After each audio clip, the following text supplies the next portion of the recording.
Hello friends, in the series on the income tax cases, today we will discuss an issue that whether a notice can be issued because of the matrimonial disputes. In the present case, a section 148 notice was issued on the basis of the FIR done by the daughter of the assessee against her in-laws and against her husband in a matrimonial dispute that her father has expended rupees 8 lakh in marriage apart from some other expenses.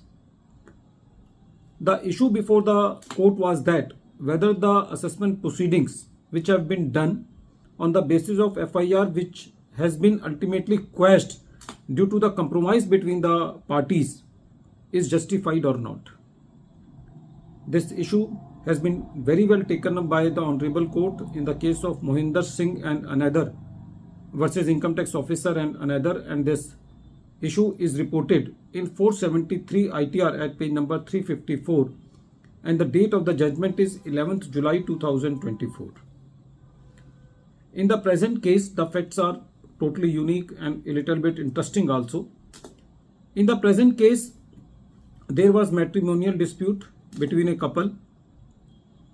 The daughter of the assessee filed an FIR against her husband and her in-laws that an amount of rupees 8 lakh apart from other articles has been expended at the time of the marriage.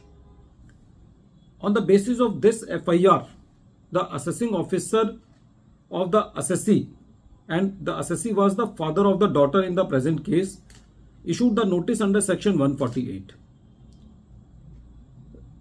The assessee was in very bad health. Due to his ill health, the assessee could not participate in the assessment proceedings, and the learned assessing officer, just on the basis of the FIR, passed the assessment order and made the additions. The assessee filed a writ petition against this assessment order, and the plea of the assessee was that the whole basis of making the assessment was the FIR, and that FIR has been quashed because of the compromise between the two parties. So whatever the basis was there for issuing the notice under section 148 is no more, and it was also the submissions of the assessee that while the assessment was completed, the assessing officer have not conducted any inquiry or any investigation by receiving a copy of the FIR regarding the expenditure done by the assessee, because the assessing officer has not done any inquiry whether that expenditure has actually been done by the assessee or the assessee has earned that income. So without making any effort on the part of the learned assessing officer, the additions were made and the assessment order was passed. So the court said that from the present facts and circumstances, when the assessee was in a vegetative state, that is, he was very badly ill, and the whole basis of issuing the notice under section 148 was already quashed by the court.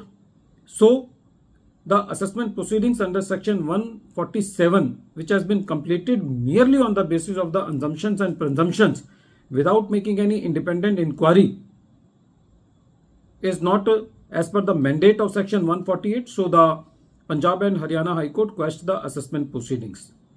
Friends, in this case, a big relief has been given by the court to the assessee, because when the alternative remedy is available, and especially in those cases when the assessee could not participate in the proceedings, so these types of orders are very less in number, because the courts do not entertain these type of risks generally. But in this case, a very welcome judgment came from the court. The assessee was not relegated to the alternative remedy, and the assessment order was quashed because it was based on a complaint